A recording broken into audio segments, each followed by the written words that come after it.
What if I told you that there was once a society where babies were inspected by government officials who could decide their fate with a simple glance? Where weak children were left to die on mountainsides, and those who survived faced a childhood that would make modern military training look like summer camp. Welcome to ancient Sparta, where creating the perfect warrior wasn't just a goal, it was a matter of life and death. Today we're diving deep into one of history's most shocking social experiments. We're talking about a civilization that turned human breeding into a science, where your worth was measured not by your character or intelligence, but by your physical strength and ability to kill. This isn't just ancient history. These practices shaped one of the most feared military forces the world has ever seen.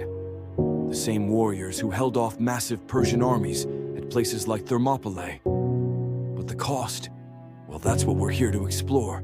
So grab a seat, because what you're about to hear will change how you think about human nature, society, and what happens when a culture becomes obsessed with perfection. Let's start at the very beginning, literally from birth. In Sparta, your life or death evaluation began the moment you took your first breath. Every Spartan baby, male or female, was brought before a council of elders known as the Gerousia. These weren't loving grandparents checking out a cute newborn. These were hardened warriors whose job was to inspect each child like a piece of military equipment. They looked for physical defects, signs of weakness, or anything that might make the child unsuitable for their role in Spartan society. If a baby showed any signs of disability, deformity, or weakness, the decision was swift and brutal. The child would be taken to a place called Apothete, a chasm on Mount Taygetus. There, the baby would be left to die from exposure. This wasn't seen as cruel by Spartan standards. In their minds, they were preventing suffering and ensuring that only the strongest genetics would continue in their bloodline. They believed that weak children would become weak adults, and weak adults were a liability to the state. Now, if you think this sounds harsh, just wait until you hear what happened to the children who passed this first test. The boys who survived the initial inspection weren't guaranteed a normal childhood. At age 7, that's right, 7 years old, Spartan boys were taken from their families and enrolled in a brutal training system called the agoge. This wasn't school as we know it.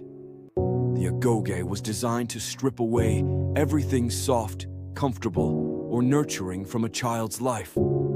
These 7-year-old boys were grouped together and forced to live in harsh conditions. They slept on beds made of reeds that they had to gather themselves from riverbanks. In winter, they were allowed to add some thistle plants to their bedding, but that was the only concession to comfort. Food was deliberately kept scarce. The boys were given just enough to survive, but they were expected to supplement their diet by stealing. And here's the twisted part. They were punished not for stealing, but for getting caught. This taught them stealth, cunning, and resourcefulness. One famous story tells of a Spartan boy who stole a fox and hid it under his cloak. When questioned by his instructors, he let the fox claw and bite his stomach rather than admit to the theft. The boy died from his injuries, but he was praised for his commitment to not getting caught. This story was told to inspire other boys to similar levels of dedication. Physical training in the agoge was relentless. Boys as young as 7 were made to exercise naked, regardless of weather conditions. They ran, wrestled, and fought with wooden weapons until their bodies were covered in bruises and cuts. They were taught to ignore pain, to push through exhaustion, and to never show weakness. Crying or complaining could result in severe punishment or even expulsion from the program. And expulsion meant becoming a second-class citizen for life. The social aspect was just as brutal as the physical training. Older boys were encouraged to form sexual relationships with younger ones. This wasn't just tolerated. It was seen as a part of the bonding process that would create unbreakable loyalty between warriors. The older boy would become a mentor and protector, while the younger boy learned the expectations of Spartan manhood. Competition between the boys was constant and vicious. They were divided into groups that competed against each other in everything from combat training to tests of endurance. The losers faced humiliation, reduced food rations, and sometimes physical punishment from the winners. This created an environment where cooperation within your group was essential, but showing mercy to competitors was seen as weakness. At age 20, if a boy had survived the Agoj, he faced his final test to become a full Spartan citizen. He had to successfully kill a helot, one of the enslaved people who formed the backbone of Spartan society. This wasn't just about proving combat skills. It was about proving that he could take a human life without hesitation or remorse. Some young men would spend months stalking their target, learning their routines and habits. The kill had to be clean and undetected, showing not just physical capability, but strategic thinking and emotional control. Only after completing this murder could a young Spartan be considered a full warrior and citizen. But let's talk about what happened to the girls, because their treatment was almost as extreme. Spartan women had more freedom than women in other Greek city-states, but this came with its own set of expectations. Girls who passed the initial inspection were raised to be physically strong and mentally tough. They participated in athletics, including running, wrestling, and javelin throwing. They exercised nude alongside the boys, which shocked visitors from other Greek cities. The goal wasn't to create female warriors, but to create mothers who could produce strong warrior sons. Spartan women were expected to be physically fit enough to survive childbirth and mentally strong enough to send their sons off to war without tears. The famous phrase, "Come back with your shield or on it," was supposedly what Spartan mothers told their sons before battle. Marriage in Sparta was another aspect of their breeding program.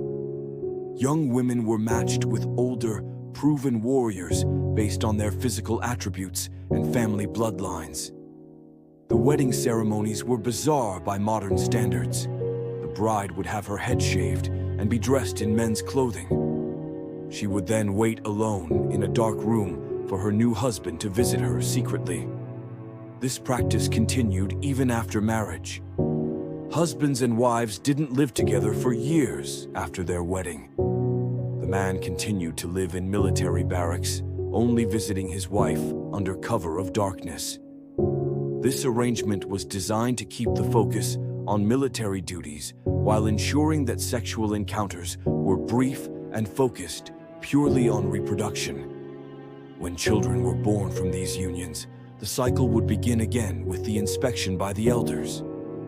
The Spartan breeding program extended beyond just individual families. The state actively managed reproduction to maximize the chances of producing superior warriors. Older men were encouraged to share their wives with younger, more vigorous men if it might produce better offspring. This wasn't adultery, it was state policy. Women who produced healthy, strong children were honored and given special status. Those who failed to reproduce or whose children were deemed weak faced social disgrace. The entire system was supported by a massive population of helots, enslaved people who did all the actual work in Spartan society. These slaves were treated with extreme brutality, partly to keep them from rebelling, and partly to give young Spartans practice in domination and violence.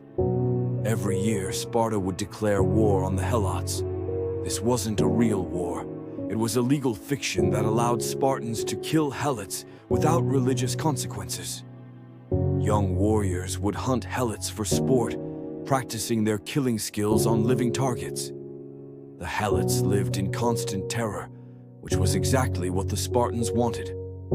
A terrified slave population was less likely to rebel, and the practice of hunting them kept the warrior class sharp and ruthless.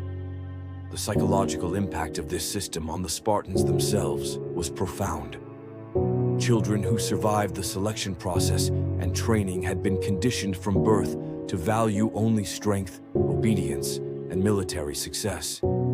They had no concept of individual rights, personal dreams, or life outside the military system. Art, literature, philosophy, and other intellectual pursuits were seen as weaknesses that distracted from martial excellence. The result was a society of incredibly effective warriors who were emotionally stunted and completely dependent on the state for their identity. When Spartans traveled to other Greek cities, they were often shocked by the softness and luxury they encountered. They had been bred and trained to see comfort as corruption and individuality as betrayal. This breeding program worked in the short term. Spartan warriors were feared throughout the ancient world. Their reputation for never retreating, never surrendering, and fighting to the death was well earned. At battles like Thermopylae, small numbers of Spartans held off vastly superior forces through superior training, tactics, and sheer determination. But the system contained the seeds of its own destruction. The birth rate among Spartan citizens was low because so many children were rejected or died during training. The population of full citizens steadily declined over the centuries. By the time of Sparta's final defeat, there were only a few thousand true Spartans left. The obsession with physical perfection and military prowess left them unable to adapt to changing times. While other Greek cities developed trade, philosophy, and technology, Sparta remained locked in its warrior mindset. When new military technologies and tactics emerged, they couldn't evolve quickly enough to keep up. The Helot population eventually grew so large and restless that maintaining control became impossible. The very people who had been bred to be perfect warriors became obsolete in a changing world. Looking back at this system from our modern perspective, it's easy to see it as monstrous. The casual disposal of disabled infants, the brutal treatment of children, and the complete subordination of individual happiness to state goals violate every principle we hold dear about human rights and dignity. But the Spartans weren't trying to be evil. In their minds, they were creating the strongest, most capable society possible. They believed that temporary suffering and harsh selection would lead to long-term strength and survival. They saw their system as logical and necessary in a dangerous world where weakness meant death or slavery. The question that haunts us is whether their methods actually worked. Did the brutal breeding practices and training actually create superior human beings? In terms of pure military effectiveness, the answer seems to be yes. Spartan warriors were demonstrably superior to their contemporaries in most combat situations. But they were superior only in this one narrow area. In every other measure of human development, creativity, adaptability, emotional intelligence, technological innovation, they were stunted and limited. They created perfect killing machines, but they failed to create complete human beings, and that failure ultimately doomed their civilization. So there you have it, the shocking truth about how Sparta tried to breed perfect warriors. From the inspection of newborns to the brutal training of the agoge, from state-controlled marriages to the hunting of slaves for practice. This wasn't just ancient history. This was a systematic attempt to engineer human beings like we might breed livestock. And while it produced some of history's most feared warriors, it also created a society so rigid and cruel that it eventually collapsed under its own contradictions. The Spartan experiment shows us what happens when we prioritize one human quality above all others. When strength becomes the only virtue that matters, we lose sight of what actually makes us human. What do you think about the Spartan breeding practices? Was their sacrifice of individual happiness for military strength justified? Could a society like this ever work in the modern world? Drop your thoughts in the comments below. I really want to hear your perspective on this. If you found this deep dive into ancient Sparta as fascinating as I did, make sure to hit that like button and subscribe for more shocking stories from history. don't forget to ring the bell so you never miss an upload. Thanks for watching, and remember, sometimes the most important lessons come from the darkest chapters of human history.